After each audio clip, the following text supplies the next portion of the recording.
Hello students, how are you all? I hope you are all good. So students, in this video we will be discussing important current affairs for 25th of July. The session will be quite interesting, so stay tuned with us till the end.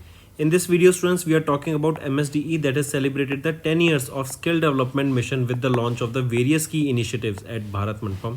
Then our country India has achieved a 20% ethanol blending in petrol. Then Maruti Suzuki they signed an MOU with DPIIT to propel the auto and mobility startup innovation in India. All these things and many more will be discussed in this video, so stay tuned with us till the end. Also students, if you are new here, do subscribe to us. We are one-stop solution for current affairs. Share the link of this video with your friends, cousins, relatives, neighbors and let them know about this interesting platform. And students, we upload the daily current affairs video at 5 a.m. in the morning. These videos that we upload are very beneficial for all the students who are preparing for the competitive exams. We make sure to provide the content or the current affairs in a very refined way. Welcome to Affairs Cloud. My name is Vikas Rana. We are one-stop solution for current affairs. You can find Crack Current Affairs course on our application exclusively for current affairs, where you will get daily, weekly, monthly content on regular basis. Use the code Vikas10 and get 10% additional discount while purchasing the course. Also students, follow us on Telegram and Instagram. The link for the same are mentioned in our description. This video has both English and Hindi. The first part is English and second part is Hindi. Timestamps are mentioned in the description below.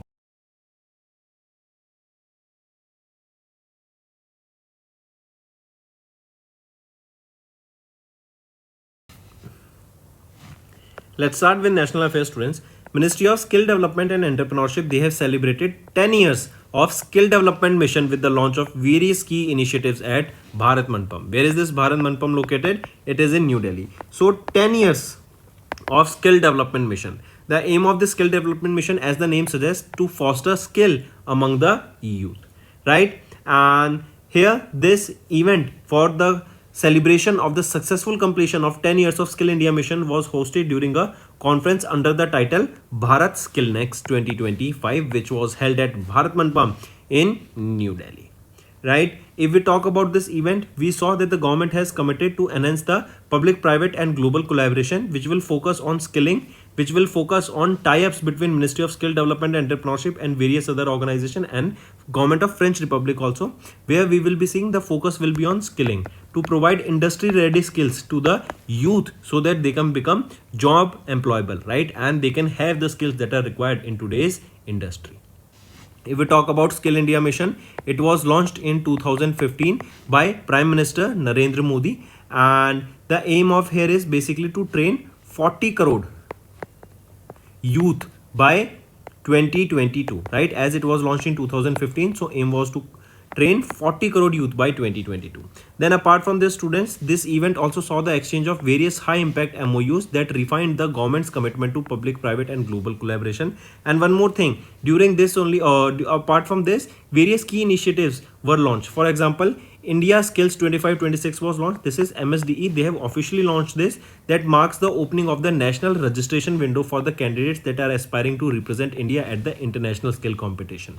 Then SOAR, that is skilling for AI readiness. A national level initiative SOAR was also launched at the event. It aimed at embedding AI awareness and foundational skill among the school students for class 6 to 12 and building AI literacy among the educators. Apart from this, Skill India Bond was launched. That is the India's first and the world's largest outcome-based development impact bond for skilling and employment. And NCVET's Kaushalya Verse DEP. This is operationalized and it's Kaushalya Verse Advanced, the digital enterprise portal. Right? And this portal has been developed to streamline and democratize the regulatory frameworks of NCVET. So these are the some skills that has been launched during this event. Then moving on to the next news students, our country achieved 20% ethanol blending in petrol 5 years ahead of the 2030 target. See, this ethanol blending, what does this mean is that 20% ethanol blending has been now achieved. What this will do is this will make sure that we become green. Less pollution is created and ethanol is a fuel that is added to the petrol here. Correct? Now, is it a good thing students that we have achieved this? One of the negative things that is coming out from various reports is here that the engines of the cars, they will not be able to support this, or if they are supporting it, then at a very early time or at a say in a very few time period only, those engines will start degrading because those engines are not made to support or to use this fuel, right? That is a negative thing. But there is a positive thing also that I talked about, that with this there will be reduction in carbon dioxide, right? With this the rural income and agriculture sector will be increasing. How? Because this ethanol will be made through them, right? The farming processes from the sugar canes and everything, correct? So it will enhance the agriculture output, agriculture income will be generated, and secondly the pollution will be, that is the carbon dioxide will be reduced, right? And Hardeep Singh Puri, our Union Minister of Petroleum and Natural Gas, has announced that India has successfully achieved 20% ethanol blending in petrol in 2025, 5 years ahead of their 2030 target. Next, here you can see key economic and environment benefits because of this 20% ethanol blending. That saving in foreign exchange. Ethanol production has increased significantly from 38 crore liters in 2014 to 661 crore liters by June 2025. That has resulted in saving nearly 1.36 lakh crore in foreign exchanges. Then this will strengthen the rural income and agriculture sector. Between the same period, Government of India paid 1.96 lakh crore to the distilleries, promoting the growth of the domestic biofuel industry. Next, Maruti Suzuki. They have signed a memorandum of understanding with DPIIT to propel the auto and mobility startups in India. So here Maruti Suzuki will be helping those startups in the mobility and automobile sector to grow. And with this, selected startups will be benefited from expert mentorship, industry insights, and use of extensive network and infrastructure of the company. And with this, they will be also provided by various opportunities to grow at large. Next, Ministry of Housing and Urban Affairs, they have launched drain cleaning and safety drives under SABB campaign. What is SABB? Safai Apnao Bimari Bhagao campaign. So Ministry of Home and Urban Affairs, they have launched a large scale drain cleaning and safety campaign, Safai Apnao Bimari Bhagao, that has been running from 1st of July to 31st of July as a key initiative ahead of the monsoon season. This initiative, it is a part of the Swachh Bharat Mission Urban 2.0, and it seeks to engage citizens and local authorities in creating a cleaner, healthier urban environment. If we talk about some state level initiatives in Bihar, Patna Municipal Corporation has also introduced manhole ambulances, specifically designed vehicles for faster on-site manhole repairs. Then in Delhi, MCD has launched initiatives such as Pinkathon, that is a walkathon led by 400 National Cadet Corps girls cadets. Then in Maharashtra, Navi Mumbai Municipal Corporation, they collaborated with Dhyanandeep Seva Mandal High School and organized a Swachhta rally with participants over 600 students, teachers, parents and citizens. Next is BEML, Bharat Earth Movers Limited. They have secured 293.81 crore rupees defense order from 150 for 150 indigenous HMVs, that is your high mobility vehicles, correct? And the aim here is equal to strengthen the logistic support capabilities of the Indian Armed Forces. If we talk about this HMV, that is your 150 indigenous HMVs will be made here. Next students, Helne Passport Index has been recently released for the July month, and our country India has climbed to 77th position here.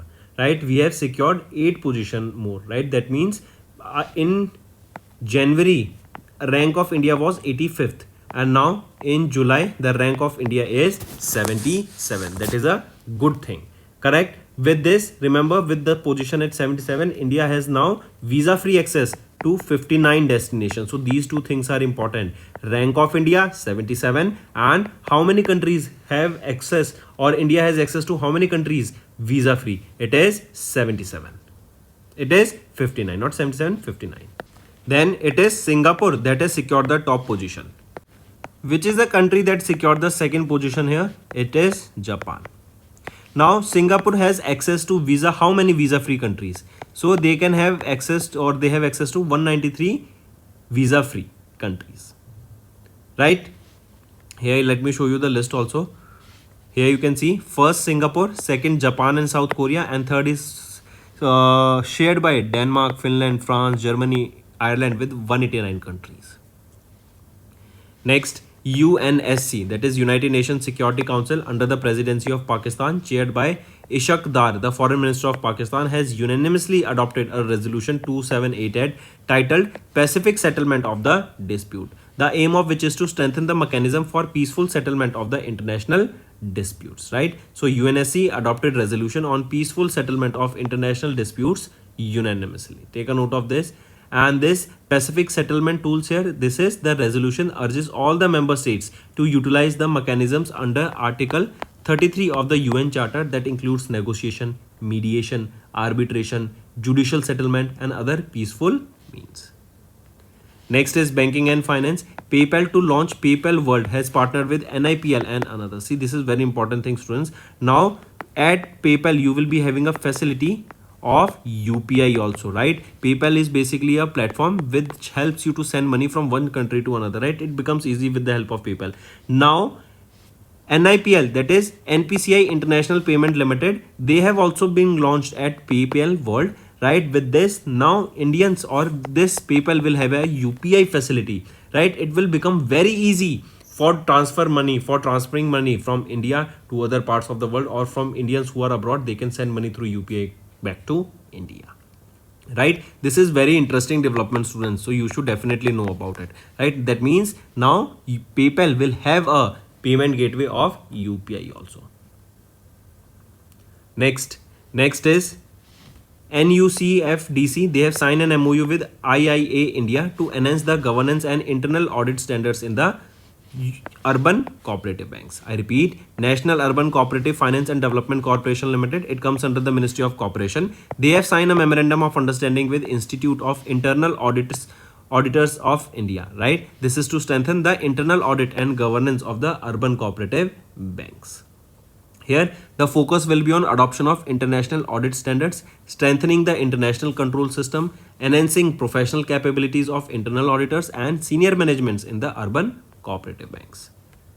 Next is economy and business. Asian Development Bank has lowered the India's FY25 GDP forecast to 6.5%. Earlier, they were projecting India to grow by 6.7%, and now they have lowered their forecast to 6.5%. The downgrade is because of the impact of USA's baseline tariffs and associated policy shifts. Next, if we talk about Asian Development Bank, can you tell me, students, who is the president here? Masato Kanda, right? He's of Japan, and Manila, Philippines is the headquarter of Asian Development Bank. Next is Indra, that is your India Ratings and Research. They have lowered India's FY26 GDP forecast by 30 basis points to 6.3%. Here you saw ADB lowered it to 6.5%, and Indra, that is India Ratings and Research, they lowered the GDP forecast by 30 basis points to 6.3%. Earlier they were projecting 6.6% growth. Next is appointments and resignation. Government of India appointed Ajay Seth as the IRDAI's new chairman for the next 3 years, right? And here the appointment follows the vacancy that was created in March after the tenure completion of Debashish Panda. If we talk about Ajay Seth, as you can see him in the picture, he's a 1987 batch IAS officer from Karnataka cadre. If we talk about IRDAI, that is Insurance Regulatory and Development Authority of India, and where is the headquarter of this? It is in Hyderabad, Telangana. It was established in 1999. Next, Vaishali Nigam Sinha, elected as the president of UNGCNI, that is your United Nations Global Compact Network India. So Vaishali Nigam Sinha, the co-founder and the chairman of sustainability of the Renew India Private Limited, was elected as the president of the United Nations Global Compact Network India. And here is for the term that is from 2025 to 2027. Next is science and technology. Goa Shipyard Limited, they have launched India's second indigenous pollution control vessel, that is Samudra Prashet, for Indian Coast Guard in Goa. Where this was launched in Goa, it was launched for Indian Coast Guard. What is the name of this vessel? It is Samudra Prashet, right? And Goa Shipyard Limited, they have launched the India's second indigenous pollution control vessel. Take a note of this, students, right? And it is fitted with state-of-the-art response equipment that will help Indian Coast Guard in quick and effective response to any oil spill in the exclusive economic zone. This vessel has a length of 114.5 meter, and as I mentioned, if there is a spill in that area, in the exclusive economic zone, it will be quick and effective response that will be provided by this Samudra Prashant. Next is NASA. They have launched TRACER's mission to study the Earth's magnetic shield. TRACER is your tandem reconnection and cusp electrodynamics reconstruction satellite mission. It comprises a pair of twin satellites that will study how Earth's magnetic shield, that is magnetosphere, protects our planet from the sun's solar wind. Right? This mission will be supervised by David Miles, and it is designed here. If we see this mission, it is designed, the spacecraft for the mission was built by the Boeing company. Right? Remember these two things. If we talk about NASA, who is the current acting administrator? Sean Patrick Duffy is the current acting administrator. Then next is obituary. Veteran theatre director and Padma Shri awardee Ratan Thiam has recently passed away. As you can see him in the picture, Ratan Thiam, a renowned theatre director and Padma Shri awardee, passed away at the age of 77 in Imphal, Maharashtra. In 1989, he was honored with Padma Shri, that is the fourth highest civilian award. Next is Income Tax Day, observed on 24th of July. This day is observed across India on 24th of July to commemorate the introduction of the IT in India in 1860 by Sir James Williamson. Right? And this day, it highlights the evolution of India's tax system. This year it was 166th anniversary of the IT day. Next students, state news. Maharashtra has launched Krishi Samriddhi scheme to empower the farmers. Right? This scheme is implemented by the Maharashtra's Agriculture Department with a total budget of 25,000 crore rupees over the next 5 years. The aim of which is to empower the farmers and promote climate resilient, sustainable farming. Right? Take a note of it. So focus here is to empower the farmers and promote climate resilient, sustainable farming. So hence it is Krishi Samriddhi, that is the scheme that has been launched by Maharashtra to empower the farmers. So that's all for the day, students. Now let's move to the revision part that will be beneficial for your learning. Next is, according to the Comprehensive Modular Survey Telecom 2025 released in May by the National Statistics Office under the Ministry of Statistics and Program Implementation, what is the percentage of rural women that are aged 15 years and above do not own a mobile phone? It is 51.6%. Right? And India, about 85.5% of the households own at least one smartphone. Next, according to ISSAR, that is Indian Space Situational Assessment Report for 2024 released by ISRO in May 2025, how many Indian spacecraft had been placed in Earth orbit as of December 1st, 2024. So, by this date, December 1st, 31st December 2024, a total of 136 ISRO or 136 Indian spacecraft has been placed in the Earth orbit.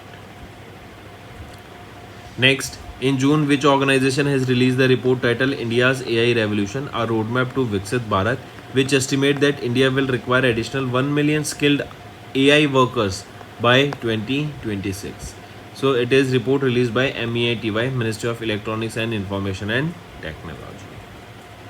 Next, according to the Global Education Monitoring Report, Leadership in Education, Lead for Learning, published by UNESCO in June, for every 100 girls, how many boys attain the minimum proficiency level? So for every 100 girls, how many boys it is? 87. That means these boys, out of if 100 girls reach the minimum proficiency level, then only 87 boys reach the minimum proficiency level. Next, India secured which rank in the climate change performance, topped by Denmark at the 4th position with the first 3 positions remaining vacant. So, which India has secured which rank here? So, India stands at 10th position in this index, right? And India has secured a high rating in the greenhouse gas emission and energy usage category. Next, which country leads global energy investment according to over 25% of the total global energy investment as per the IEAE World Energy Investment Report released in June 2025. It is China. Which country leads the global energy investment? It is China. Next, mention the name of the city that is not ranked among the top 5 cities according to their data center capacity under construction as of end 2024 as per the report released by Global Data Centers Market Comparison Report released by Cushman and Wakefield in June 2025. तो मुंबई वो city है that is not ranked among the top 5 cities according to their data centers capacity. Next, which organization released the State of the World Population Report titled The Real Fertility Crisis, the Pursuit of Reproductive Agency in a Changing World, that highlights the barriers preventing people, including India, from achieving their reproductive aspiration. It is United States Population Fund, right? UNFPA.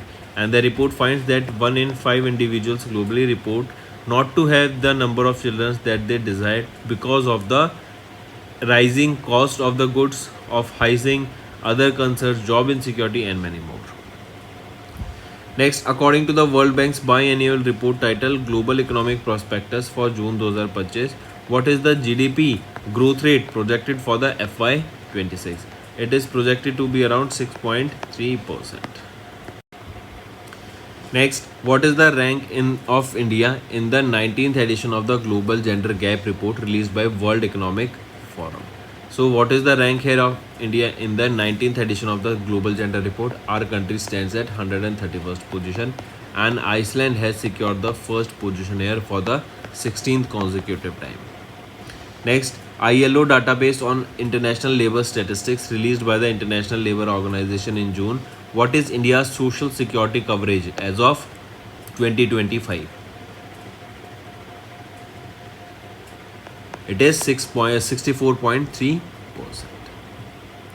Next, in June, the NATO, they have launched the 53rd edition of their maritime focused exercise, that is Baltic Operations 2025 Balatops. It was held where this question is asked. It was held in Latvia to strengthen the regional security in the Baltic Sea region. Next, as per the data released by the Tea Board of India under the Ministry of Commerce and Industry in June, what was the total area or total tea export from India during the calendar year 24? So it is 254.6 million kilograms. Next, according to the UN Women Fact Sheet titled Women in Politics 2025, in June, what percentage of women are currently represented in India's Union Cabinet, marking the first lowest proportion since 2011?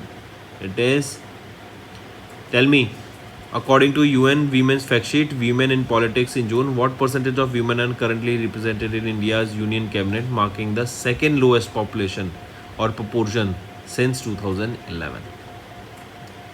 So it is 9.7%. Women ministers are there. Next, according to the report, Yearbook for 2025 Armaments, Disarmaments and International Security, that is released by SIPRI in June, what is the number of Indian nuclear arsenal warheads as of January 2025? It is 180. Next, as per the Economist Intelligence Unit, that is EIU, they have released the Global Livability Index 2025. Which of the following cities is not among the top 5 most livable cities in the world? Among the following, if you see, Auckland of New Zealand is not among the top 4 cities suitable for living. Copenhagen on first, Vienna on second, Zurich third, Melbourne fourth, Geneva fifth. Next, as per the Skytrax World Airline Awards that was held at the Le Bourget Airport in Paris, which of the following airlines was not among the top 5 airlines globally? Among the following, Indigo is not among the top 5 airlines globally. Next, Amazon.com Incorporation successfully launched the first 27 satellites of its what? So it was for the 71st, or it was for what? Why they have launched these satellites? They have launched these satellites. So students, let's take this question in the homework part, right? Do comment below. Next is, what is India's rank in the Global Energy Transition Index as per the World Economic Forum's report released Fostering Effective Energy Transition in 2025. So what is the rank of India in the Global Energy Transition? India stands at the 71st position.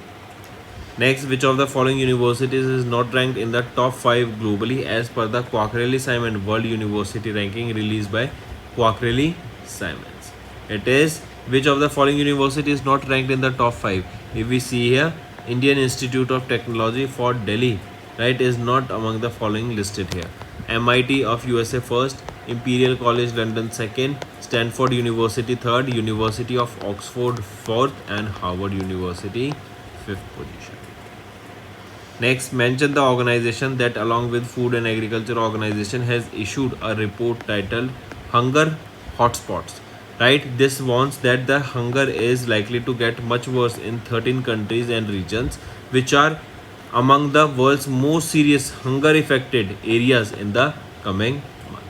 So mention that organization that has along with Food and Agriculture Organization released this report. It is World Food Program. Next, according to the Performance Grading Index 2.0 for 23-24 released by the Department of School Education and Literacy, which of the following states and union territory is not among the top 5 performers in the school education? So it is Maharashtra, that is not one of the top performers in the school education. Next, which Indian university secured the highest global rank in the Time Higher Education University Impact Ranking 2025 by Times Higher Education? So, which Indian university it is? It is Amrita Vishwa Vidyapeetham, right?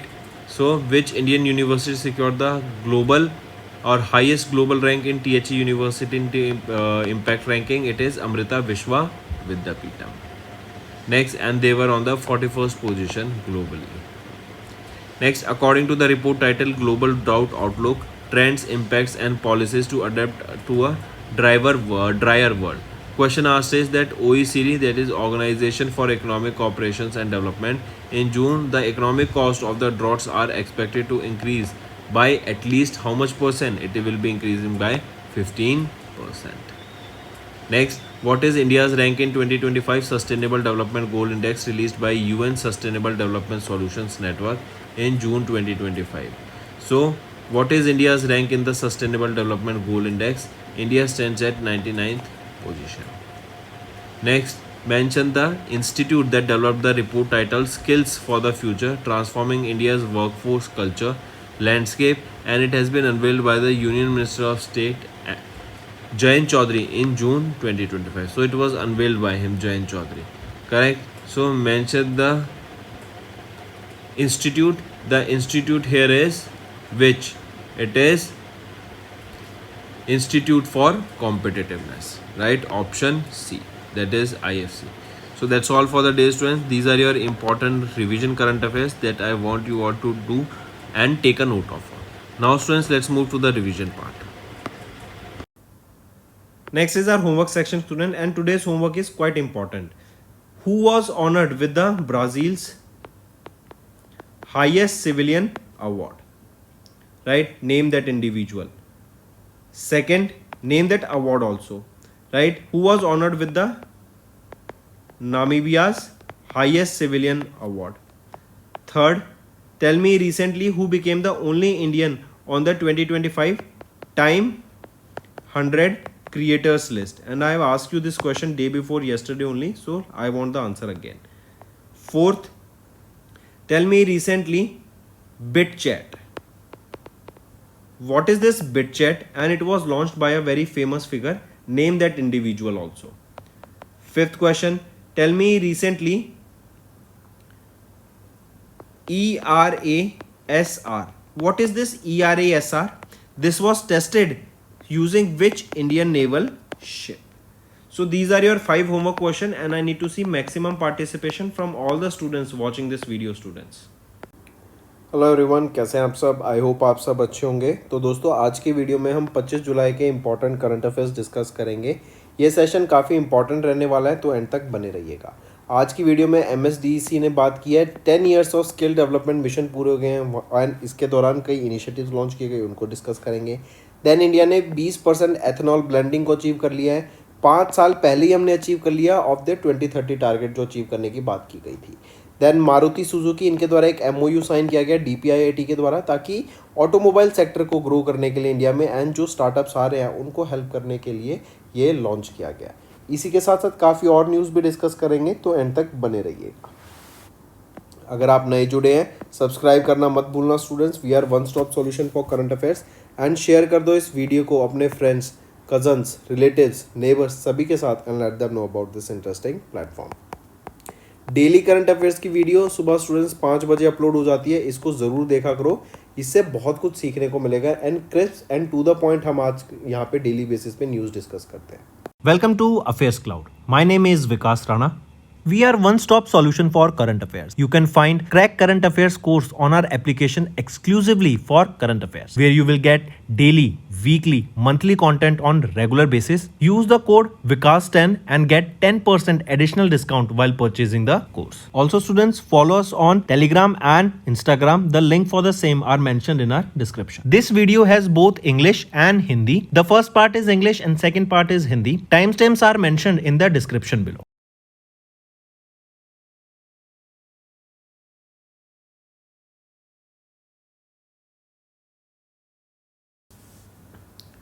चलिए start करते हैं national affair से। अभी recently ministry of skill development and entrepreneurship के द्वारा 10 साल celebrate किए गए ऑफ स्किल डेवलपमेंट मिशन। 2015 में इसको लॉन्च किया गया था, प्राइम मिनिस्टर नरेंद्र मोदी के द्वारा इसको लॉन्च किया गया था। इसका एम क्या है बेसिकली कि लोगों तक स्किल्स पहुंचाना, यूथ तक स्किलिंग का काम करना, जिससे क्या होगा वो जॉब रेडी हो सके, राइट। क्योंकि हम देखते हैं कि इंडस्ट्री में अगर अपॉर्चुनिटीज आती हैं तो उसके लिए स्किल्स होना बहुत ज़्यादा ज़रूरी है एंड उन स्किल्स की ट्रेनिंग लोगों तक पहुंचाना भी बहुत ज़रूरी है, ठीक है। तो ये स्किल डेवलपमेंट मिशन के 10 साल पूरे हो गए थे, इसको सेलिब्रेट किया गया एंड कुछ की इनिशिएटिव्स लॉन्च किए गए, वो हम डिस्कस करेंगे। इसका जो इवेंट हुआ था वो भारत मंडपम में हुआ था, जो कि न्यू दिल्ली में है। एंड जो ये होस्टिंग कॉन्फ्रेंस हुई थी, जो ये सक्सेसफुल कंप्लीशन का जो हमने इवेंट देखा, ये किसके अंदर हुआ था, टाइटल क्या था, भारत स्किल नेक्स्ट 2025, भारत मंडपम में हुआ था, न्यू दिल्ली में हुआ था। यहीं पे कई MOU साइन किए गए, कई इनिशिएटिव साइन किए गए, राइट। एक इंपॉर्टेंट कुछ इनिशिएटिव्स देखेंगे, जैसे इंडिया स्किल 25-26 लॉन्च किया गया है, राइट। ये मार्क करता है opening of the national registration window for the candidates जो रिप्रेजेंट करना चाहते हैं India at the international skill competitions. Then SOAR skilling for AI readiness, ये लॉन्च किया गया। ये एम करता है at embedding AI awareness and foundational skill among the school students, जो कि 6 से 12वीं क्लास के बच्चों के लिए है। देन स्किल इंडिया बॉन्ड, ये इंडिया का पहला एंड द वर्ल्ड का largest outcome based development impact bond है, जो कि स्किलिंग एंड एम्प्लॉयमेंट के लिए रहता है। Then NCVET Kaushal verse DEP को लॉन्च किया गया। It has operationalized its Kaushal verse advance digital enterprise portal. अब इस पोर्टल से क्या होगा, इस पोर्टल से आप देखेंगे कि जो आपके बच्चे, right, efficient, transparent and service delivery देखने को मिलेगी हमें स्किलिंग इकोसिस्टम में, ठीक है। चलिए नेक्स्ट आ जाते हैं। हमारी कंट्री ने अचीव किया 20% एथेनॉल ब्लेंडिंग को इन पेट्रोल, राइट। मतलब पेट्रोल में 20% एथेनॉल बनाया जाएगा। एथेनॉल आपका बायो प्रोडक्ट से बन जाता है, राइट। एंड इससे जो हमारा एग्रीकल्चर इनकम है वो बढ़ती हुई दिखेगी, फार्मर्स को बेनिफिट दिखेगा। ये आपका क्लीन फ्यूल होता है, तो जो कार्बन डाइऑक्साइड एटमॉस्फेयर में रिलीज हो रही है वो कम होती हुई दिखेगी। एंड इंपॉर्टेंट क्यों है ये, क्योंकि इंडिया ने ये 5 साल पहले ही अचीव कर लिया है 2030 के टारगेट से। एक और चीज देखो, 20% एथेनॉल ब्लेंडिंग हमने अचीव तो कर ली, लेकिन आपको स्टूडेंट्स ये समझना पड़ेगा कि क्या हमारी कार्स के इंजन रेडी हैं इसको अडॉप्ट करने के लिए। कई न्यूज़ में मैंने कई रिपोर्ट्स में पढ़ा कि ये जो एथेनॉल ब्लेंडिंग का टारगेट हमने अचीव कर लिया, it is very good, but जो इंजन्स अभी हैं गाड़ियों में वो कुछ टाइम बाद खराब हो जाएंगे अगर हमने ये इस फ्यूल को यूज़ करा, राइट। तो ये भी एक इंपॉर्टेंट फैक्टर है जो हमें ध्यान में रखना पड़ेगा। नेक्स्ट पे आते हैं। नेक्स्ट है, आप ये देख सकते हैं कुछ की इकोनॉमिक एंड बेनिफिट्स क्या होंगे इससे। जैसे हमने देखा कि इथेनॉल का हम पहले इंपोर्ट करते थे वो कम हो जाएगा। इथेनॉल प्रोडक्शन बढ़ा है, जो कि पहले 2014 में 38 करोड़ लीटर का होता था, जो कि बढ़कर 661 करोड़ लीटर का हो गया जून 2025 तक। मतलब हम 1.36 लाख करोड़ रुपए में फॉरेन एक्सचेंज में जो हम इंपोर्ट कराने में पैसा लगाते थे वो हमारे देश में बच रहा है। एग्रीकल्चर सेक्टर, रूरल इनकम बढ़ती हुई दिख रही है इसकी हमारी, right. And 1.8 lakh crore rupees directly farmers को पे किए गए, जिससे फार्मर की इनकम भी यहाँ पे बढ़ती हुई दिखी है। नेक्स्ट आ जाते हैं मारुति सुजुकी। इन्होंने एक एमओयू साइन किया है डीपीआईआईटी के साथ ताकि ऑटोमोबाइल एंड मोबिलिटी स्टार्टअप्स को बढ़ावा दिया जा सके इंडिया में जो इनोवेशन के ऊपर काम कर रहे हैं। राइट, यहाँ पे स्टार्टअप्स को चूज किया जाएगा जिनको मेंटरशिप प्रोवाइड की जाएगी, उनको हेल्प करने में ग्रो किया जाएगा एंड जो भी रिक्वायर्ड चीजें हैं वो यहाँ पे उन तक पहुंचाई जाएंगी। करेक्ट, तो इससे क्या होगा, एक स्टार्टअप इकोसिस्टम बनेगा and automobile and mobility sector में यहाँ पर ग्रोथ एंड इनोवेशन देखने को मिलेगी, रिसर्च एंड डेवलपमेंट प्रमोट होती हुई हमें दिखेगी। तो मारुति सुजुकी ने ये एमओयू साइन किया किसके साथ, डीपीआईआईटी के साथ। फिर आ जाते हैं ministry of housing and urban affairs. इन्होंने लॉन्च किया drain cleaning and safety drives को अंडर SAAB कैंपेन, जो कि है सफाई अपनाओ बीमारी भगाओ कैंपेन। 1 जुलाई से 31 जुलाई तक ये रन होगा इनिशिएटिव एंड मॉनसून से पहले ये रन किया जाएगा एंड मेन एम रहेगा इसका, या फिर बोले ये जो इनिशिएटिव है ये स्वच्छ भारत मिशन अर्बन 2.0 के अंडर लॉन्च किया गया था, जिसका मेन एम है हमें क्लीनलीनेस के ऊपर ध्यान देना है, सफाई के ऊपर हमें ध्यान देना है, हमें ज्यादा से ज्यादा सफाई करानी है। एंड अगर आपको याद हो तो स्वच्छ भारत मिशन अर्बन 2.0 उसका मेन थीम क्या थी कि हमें सिटीज को क्लीन करना है। राइट, फिर यहीं पे अगर देखें जो नेशनल मूवमेंट्स है, कुछ स्टेट्स ने भी यहाँ पे बढ़ चढ़कर पार्टिसिपेट किया, जैसे बिहार में लॉन्च किया गया मैन होल्ड एम्बुलेंसेज एंड ये on site man hold repairs के लिए इनिशिएटिव लॉन्च किया गया। दिल्ली में पिंकेथॉन लॉन्च किया गया जो कि एक वॉकेथॉन थी, 400 नेशनल कैडेट कॉर्प्स के द्वारा, national cadet girl cadet corps के द्वारा यहाँ पे अटेंड की गई इनको। राइट, देन महाराष्ट्र में नवी मुंबई म्युनिसिपल कॉर्पोरेशन ने ध्यानदीप सेवा मंडल हाई स्कूल के साथ पार्टिसिपेट किया ताकि स्वच्छता रैली को ऑर्गेनाइज कराई जा सके, जहाँ पे पेरेंट्स, टीचर्स, स्टूडेंट्स इन सब का पार्टिसिपेशन देखने को मिल सके। सो ओवरऑल देखें तो drain cleaning and safety drives, मतलब अभी मानसून आ जाता है तो अगर ड्रेनेज सही नहीं होगा तो पानी भर जाएगा लोकल एरियाज में। राइट, तो ये मेन थीम रहेगी इस टॉपिक की जो हम अभी डिस्कस कर रहे हैं। ठीक है, तो कि इन ड्रेन्स को क्लीन करना है। नेक्स्ट आ जाते हैं BEML, भारत अर्थ मूवर्स लिमिटेड। ये एक शेड्यूल A CPSE है under the ministry of defence.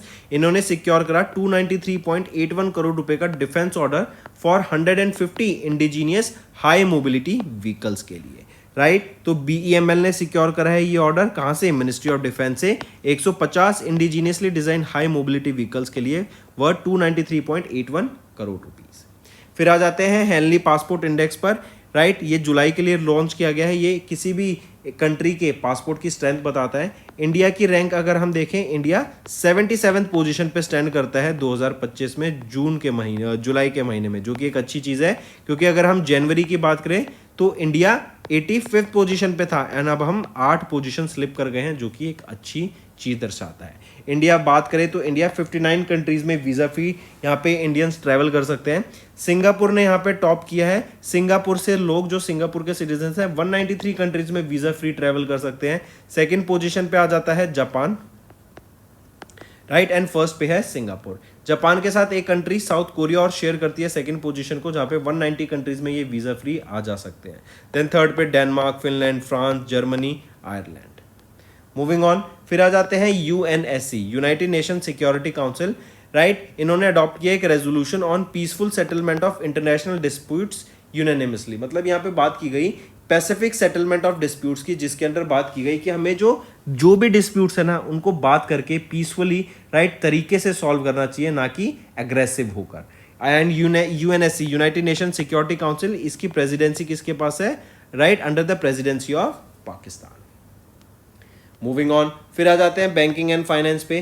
PayPal के द्वारा स्टूडेंट्स, ये बहुत इंपॉर्टेंट न्यूज़ है। रीजन बीइंग, देखो पहले क्या होता था, अगर आपको इंटरनेशनल में एक कंट्री से दूसरी कंट्री पेमेंट करनी है ना तो बड़े झंझट होते थे। पेपैल लॉन्च किया गया था। राइट, एंड पेपैल के थ्रू भी आप क्या था कि डॉलर्स में कन्वर्ट करो, फिर डॉलर फर्दर उसको आपकी करेंसी में कन्वर्ट करेगी एंड सेंड करेगी, कुछ फीस लगती थी एंड मेनी मोर थिंग्स। अब क्या हो रहा है इंडिया में, हम जानते हैं UPI एक गेम चेंजर रहा है एंड NPCI के द्वारा इसको लॉन्च किया गया था। NPCI की इंटरनेशनल सब्सिडरी क्या है? NIPL, NPCI international payment limited. तो इन्होंने अभी पार्टनर किया पेपैल और इन्होंने, ताकि एक पेपैल वर्ल्ड को लॉन्च किया जा सके जहां पे मल्टीपल पेमेंट सिस्टम्स को इनकॉर्पोरेट किया जाएगा, जिसमें से एक UPI भी रहेगा। इससे इंडियंस कंट्री से बाहर पेमेंट भेजना चाहे या बाहर से कंट्री में पेमेंट लेना चाहे वाया UPI, ये बहुत ही इजी हो जाता है एंड ये गेम चेंजर रहेगा। इससे जो वॉल्यूम ऑफ ट्रांजैक्शंस है ना वो भी बहुत ज्यादा सिग्निफिकेंटली इंक्रीज होती हुई हमें दिखेंगी। नेक्स्ट आ जाते हैं NUCFDC। इन्होंने एक MOU साइन किया इंटरनल ऑडिटर्स इंडिया के साथ, ताकि जो इंटरनल ऑडिट एंड गवर्नेंस है अर्बन कोऑपरेटिव बैंक की, उनको स्ट्रेंथन किया जा सके, उनको मजबूत किया जा सके। इंटरनेशनल लेवल की ऑडियंस, इंटरनेशनल लेवल की यहाँ पे ऑडिटर्स को लाया जा सके, उनकी स्किलिंग उस हिसाब से हो सके, एंड जो हमारी गवर्नेंस फ्रेमवर्क है with in the urban cooperative banks, उनको इंप्रूव किया जा सके। ठीक है, इसीलिए ये एमओयू साइन किया गया। फिर आ जाते हैं इकोनॉमी एंड बिजनेस पर। एशियन डेवलपमेंट बैंक ने इंडिया की FY25 की जो जीडीपी ग्रोथ फॉरकास्ट है वो 6.5% कर दी है। पहले ये प्रोजेक्ट कर रहे थे कि इंडिया 6.7% से ग्रो करेगा, बट 20 बेसिस पॉइंट का रिडक्शन देखने को मिला है। रीजन बीइंग, एक भी हम देख रहे हैं यूएसए ने टैरिफ लगा दिए हैं, राइट। कभी कहीं पे वॉर शुरू हो जाती है, कहीं पे कभी वॉर शुरू हो जाती है। AI आ गया है, इससे बताया जा रहा है कि इंडियन मार्केट में IT सेक्टर में बहुत ज़्यादा जॉब लॉसेस हो सकते हैं, राइट। सॉफ्टवेयर डेवलपर्स जो हैं उनकी जॉब्स बहुत खतरे में है, जो हायरिंग है वो बहुत लिमिटेड हो गई है, राइट। तो इससे ग्रोथ कहीं ना कहीं कम होती हुई दिखी। एशियन डेवलपमेंट बैंक ने 6.5 प्रोजेक्ट करी है। यहीं पे याद रखेंगे Indira India ratings and research, इनके द्वारा प्रोजेक्ट की गई 6.3%। ये भी पहले 6.6% प्रोजेक्ट कर रहे थे, लेकिन उन्होंने अपना 30 बेसिस पॉइंट का रिडक्शन करा टू 6.3%। फिर आ जाते हैं अपॉइंटमेंट्स एंड रेजिग्नेशन पर। गवर्नमेंट ऑफ इंडिया ने अपॉइंट किया अजय सेठ को as the IRDAI's new chairman for next 3 years। आप इनको पिक्चर में देख सकते हैं, ये है अजय सेठ, एंड इसकी position of the chairman of IRDAI vacant थी आफ्टर देवाशीष पांडा, जिन्होंने मार्च में उनका टेन्योर खत्म हो गया था। तो अब अजय सेठ नए चेयरमैन बन गए IRDAI के 3 साल के लिए। अगर हम बात करें अजय सेठ के, ये 1987 बैच के IAS ऑफिसर हैं फ्रॉम कर्नाटका कैडर। IRDAI की बात करें तो हेडक्वार्टर कहां पे रहेगा? हैदराबाद, तेलंगाना में। IRDAI है क्या? Insurance regulatory and development authority of India. फिर इसके बाद आ जाते हैं वैशाली निगम सिन्हा, इनको इलेक्ट किया गया president of United Nations global compact network India का 2025 से 2027 टर्म के लिए, एंड पहला प्राइवेट सेक्टर लीडर बन गए in over 2 years to handle the Indian arm of the United Nation Global Compact. ठीक, नेक्स्ट साइंस टेक पर आते हैं। गोवा शिपयार्ड लिमिटेड, इन्होंने इंडिया का second indigenously pollution control vessel Samudra प्रशट, आप पिक्चर में देख सकते हैं, इसको लॉन्च किया गया फॉर इंडियन कोस्ट गार्ड इन गोवा। ये आपके बेसिकली ऑयल स्पिल्स, अगर किसी भी एक्सक्लूसिव इकोनॉमिक जोन में ऑयल स्पिल हो गया तो तुरंत एकदम क्विक रिस्पॉन्स इसका हमें देखने को मिलेगा, एंड पॉल्यूशन को, मरीन पॉल्यूशन को ये साफ क्लीन करने के लिए बहुत ज़्यादा बेनिफिशियल रहने वाला है। तो ये है आपका पॉल्यूशन कंट्रोल वेसल। अगर ऑयल स्पिलिंग कहीं होती है मेन, उसको ये टारगेट करेंगे एंड जल्द से जल्द वहाँ पे साफ इनके द्वारा करा जाएगा। अगर हम बात करें इसकी समुद्र प्रशट की, तो ये आपका बेसिकली कितना लंबा है? ये आपका 114.5 मीटर लॉन्ग है, 16.5 मीटर वाइड है। ठीक है, चलिए नेक्स्ट पे आ जाते हैं नासा। इन्होंने लॉन्च किया TRACERS mission to study the earth magnetic shield. Earth की मैग्नेटिक शील्ड को स्टडी करने के लिए, जो कि मैग्नेटोस्फेयर हो जाता है हमारा अगर लेयर की बात करें, तो ये कैसे सन से जो रेज आ रही हैं, राइट, सन से जो एक इतनी सोलर विंड्स आ रही हैं, उनसे कैसे अर्थ को ये प्रोटेक्ट करता है हमारा मैग्नेटोस्फेयर या फिर अर्थ की मैग्नेटिक फील्ड, उसको स्टडी करने के लिए यहाँ पे ये ट्रेसर्स लॉन्च किया गया। ये मिशन ये 2 सैटेलाइट से बनी है, इसको फैल्कन 9 रॉकेट से लॉन्च किया गया। सुपरवाइजर कौन रहेंगे इस मिशन के? डेविड मिलिस, एंड इसको डिजाइन किया गया है बोइंग कंपनी के द्वारा, राइट। जो spacecraft for this mission was developed by Boeing company. Next आ जाते हैं ऑर्बिटरी के ऊपर स्टूडेंट्स, आप इनको पिक्चर में देख सकते हैं। यह है veteran theatre director and Padma Shri awardee Ratan Thiyam, इनका रिसेंटली निधन हो गया है एट द एज ऑफ 77। 1989 में इनको पद्मश्री से सम्मानित किया गया था, जो कि इंडिया का 4th हाईएस्ट सिविलियन अवार्ड होता है। इनका जो कॉन्ट्रीब्यूशन था थिएटर में, उसके लिए। फिर आ जाते हैं इनकम टैक्स डे पर। 24 जुलाई को ऑब्जर्व किया जाता है students income tax day, right. क्यों? क्योंकि IT इनकम टैक्स का इंट्रोडक्शन हुआ था 1860 में by sir James Wilson, and 166 anniversary observe की जाती है ऑफ IT डे 2025 में अभी रिसेंटली, राइट। एंड हमने देखा था अभी कुछ नए IT टैक्सेस स्लैब्स भी आए थे, डिफरेंट स्लैब्स हमें देखने को मिले थे कि अगर आप सब महीने का ₹1,00,000 कमाते हैं एंड साल का 12 लाख कमा रहे हैं तो आपका टैक्स नहीं देना, आपको कोई टैक्स नहीं देना पड़ेगा।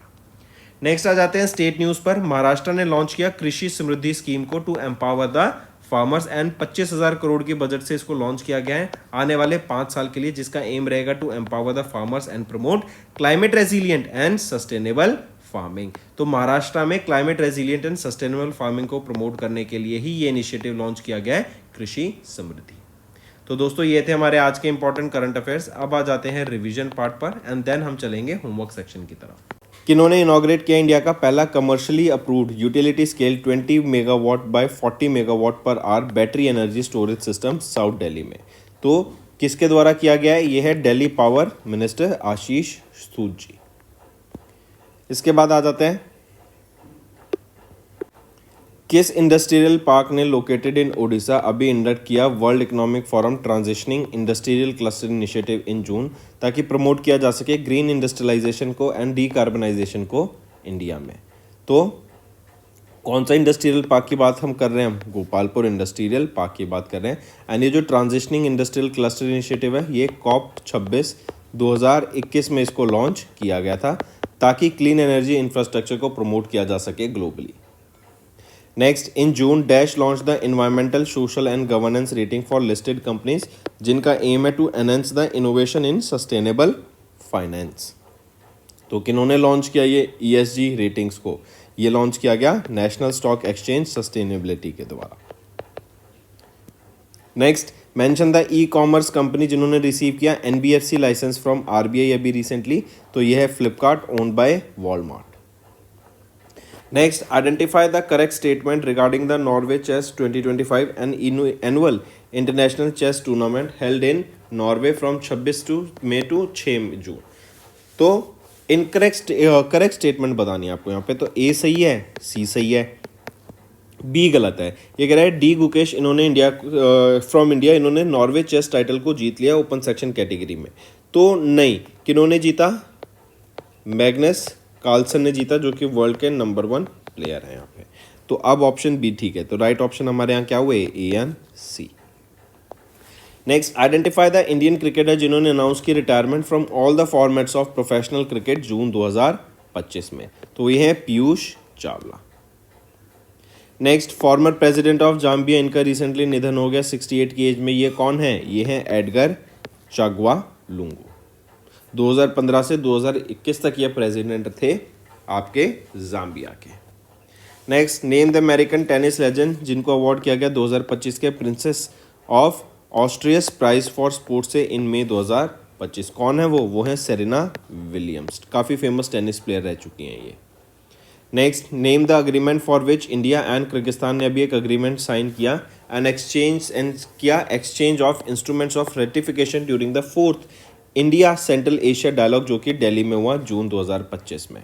राइट, तो वो है बायलेटरल इन्वेस्टमेंट ट्रीटी। नेक्स्ट है, mention the organisation with which AU small finance bank इन्होंने कोलैबोरेट किया to undertake a comprehensive climate risk advisory programme that aligns with international best practices and changing regulatory expectations.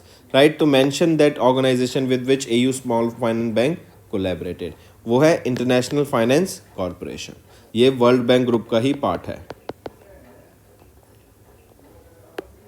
Next आ जाते हैं, united nation world ocean day. ये 8 जून को observe किया जाता है, ताकि जो अवेयरनेस है ओशंस को क्लीन रखने के लिए, कंजर्व करने के लिए, सस्टेनेबली यूज करने के लिए, उसके बारे में अवेयरनेस क्रिएट किया ही जा सके। पूछा जा रहा है इस बार की थीम क्या रहेगी वर्ल्ड ओशंस डे की?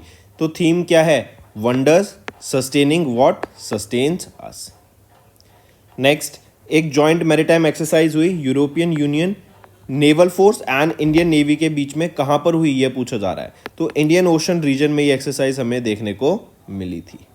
राइट, नेक्स्ट आ जाते हैं, mention the Indian naval ship जो कि हो ची मिन सिटी, जो कि वियतनाम में है, वहाँ पे विजिट किया, ताकि हाइड्रोग्राफिक ऑपरेशन को बढ़ावा दिया जा सके।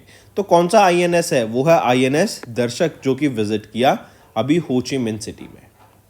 नेक्स्ट आ जाते हैं, किस पब्लिक सेक्टर अच्छा एक और चीज़ स्टूडेंट्स, अभी वियतनाम में ना वॉल्केनिक इरप्शन हुआ है, तो वहाँ के आसपास जैसे बाली हो गया, तो वहाँ पे जो फ्लाइट्स है ना वो उनको अभी बैन कर दिया गया, रोक दिया गया है। नेक्स्ट, कौन से पब्लिक सेक्टर अंडरटेकिंग ने रिकॉर्ड किया highest net profit in the 4th quarter of FY24? तो वो है LIC। कितना प्रॉफिट इन्होंने रजिस्टर किया? ऑलमोस्ट 19,013 करोड़ रुपीस का, जो कि लास्ट ईयर से 38% हमें ज़्यादा देखने को मिलेगा। Next is, who has been appointed as the new chairman of fertiliser association of India. तो शैलेश सी मेहता, राइट, इनको अपॉइंट किया गया है। इसके बाद आ जाते हैं प्रधानमंत्री सुरक्षित मातृत्व अभियान। ये एक फ्लैगशिप इनिशिएटिव है ministry of health and family welfare का। इसकी 9वीं एनिवर्सरी अभी हमने सेलिब्रेट की। पूछा जा रहा है विच of the following national health initiatives integrate नहीं किए गए हैं इस स्कीम के साथ। तो इसमें से अगर हम देखें तो आपकी आयुष्मान भारत प्रधानमंत्री जन आरोग्य योजना को इंटीग्रेट नहीं किया गया है, बाकी सब इसमें इंटीग्रेटेड है। Next, during the first international agri hackathon जो कि जून में हुई, यूनियन मिनिस्टर शिवराज सिंह चौहान इन्होंने अनाउंस किया clean plant programme to establish 9 horticultural facilities across India. ये होगा क्या इससे, बेसिकली यहाँ पे आपकी एग्री हैकेथॉन से एक तो प्रॉब्लम स्टेटमेंट दी जाएंगी, बेटर यूजफुल मीनिंगफुल कंपनियां यहाँ पे सामने आएंगी, प्रॉब्लम स्टेटमेंट सामने आएंगी एंड उनका प्रॉब्लम स्टेटमेंट का सॉल्यूशन हमें देखने को मिलेगा। एंड ये जो क्लीन प्लांट प्रोग्राम है ये बेसिकली आपके एक्सपर्ट टेक्निकल असिस्टेंस मिलेगी यहाँ पे इजराइल एंड नीदरलैंड से, एंड यहाँ पे आपका बेसिकली फुल सपोर्ट प्रोवाइड किया जाएगा फाइनेंशियली भी एंड आपका मेंटरिंग टाइप भी, कि आप कैसे किन प्रोसेसेस को अपना सकते हैं ताकि हॉर्टिकल्चर आपकी फैसिलिटीज और बेटर होती हुई दिखें।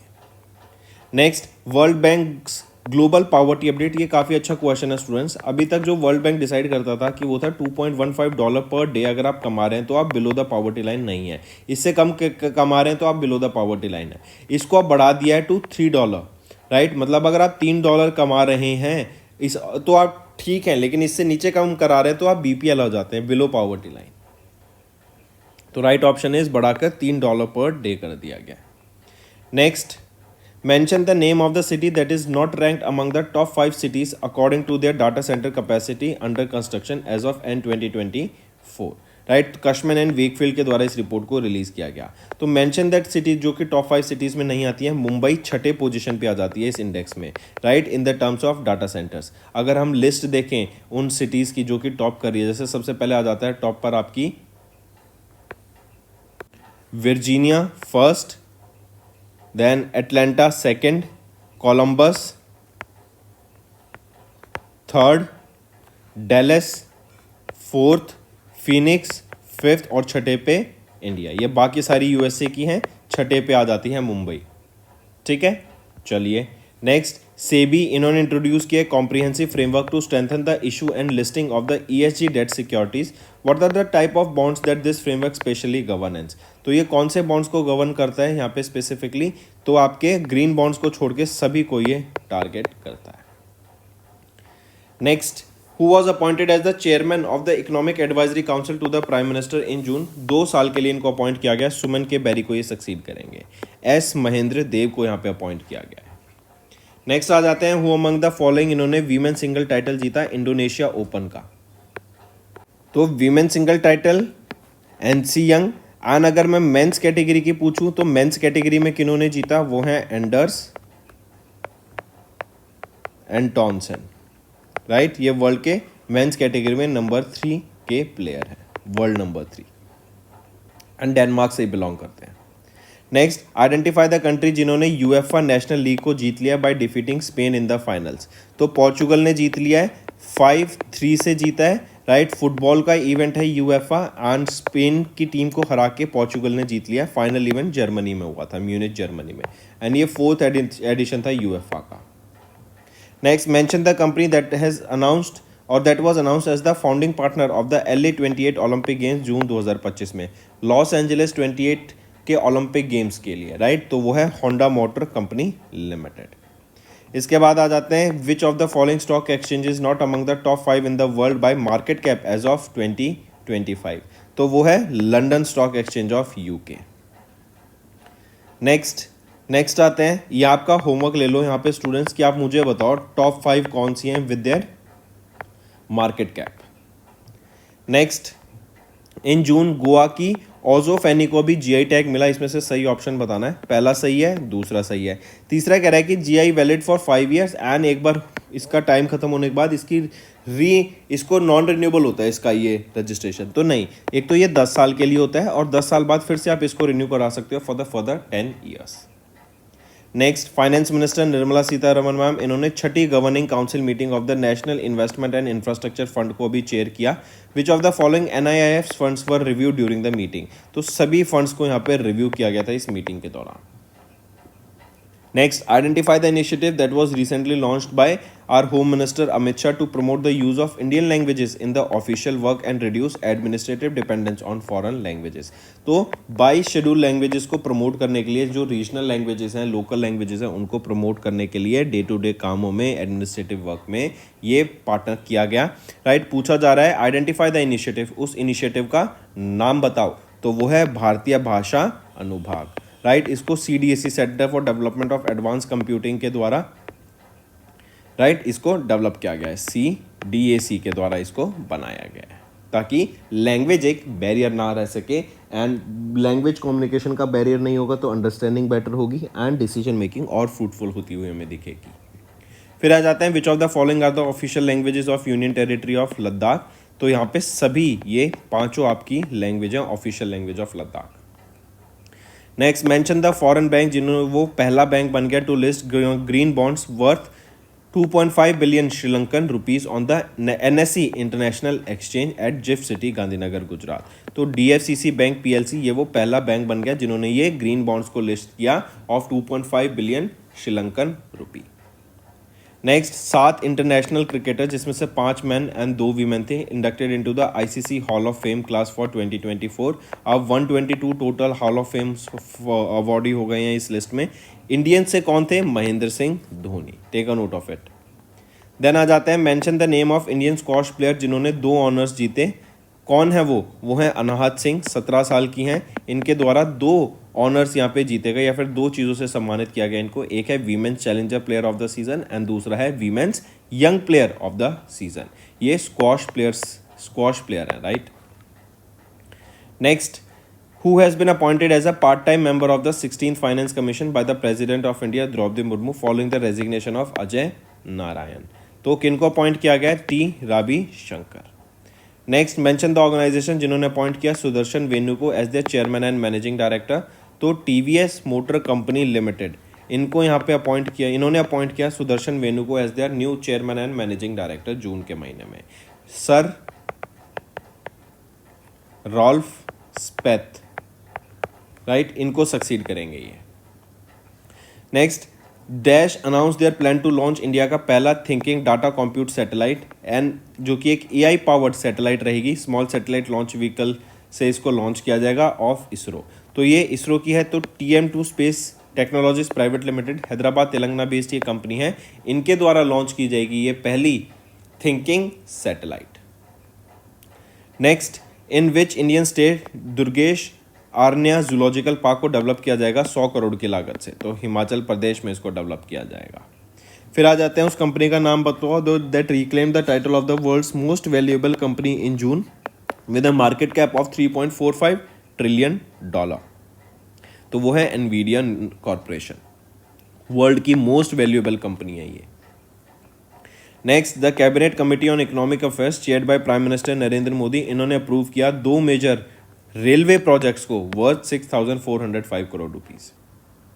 Next is our homework section, student, and today's homework is quite important. Who was honored with the Brazil's highest civilian award? Right, name that individual.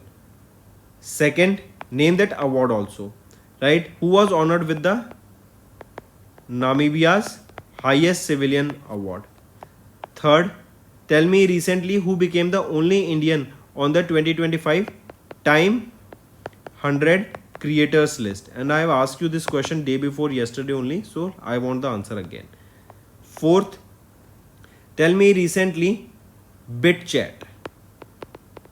What is this BitChat? And it was launched by a very famous figure. Name that individual also. Fifth question, tell me recently ERASR. What is this ERASR? This was tested using which Indian naval ship?